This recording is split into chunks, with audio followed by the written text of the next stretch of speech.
আমি জানি যে আমার এই ভিডিওটা যারা দেখতেছেন বেশিরভাগ লোকে বিটল পোকা চাষ করেন। আমি সবাইকে বলবো আপনারা বিটল পোকাকে খাবারগুলো কম কম দিবেন। বেশি খাবার দিলে খাবারগুলো নষ্ট করবে।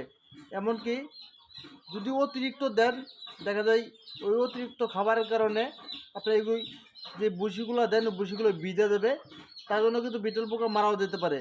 তার জন্য বলবো বিটল পোকাকে খাবার অল্প অল্প করে দিবেন।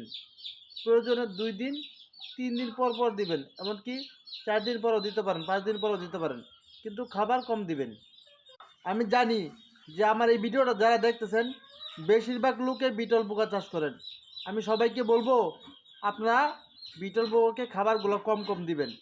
বেশি খাবার দিলে খাবারগুলো নষ্ট করবে। এমনকি যদি অতিরিক্ত দেন, দেখা যায় ওই অতিরিক্ত খাবারের কারণে আপনার এগুলি যে ভুসিগুলো দেন ওই ভুসিগুলো ভিজে দেবে, তার জন্য কিন্তু বিটল পোকা মারাও যেতে পারে। তার জন্য বলবো বিটল পোকাকে খাবার অল্প অল্প করে দিবেন। প্রয়োজনে 2 দিন 3 দিন পর পর দিবেন, এমনকি 4 দিন পরও দিতে পারেন, 5 দিন পরও দিতে পারেন, কিন্তু খাবার কম দিবেন।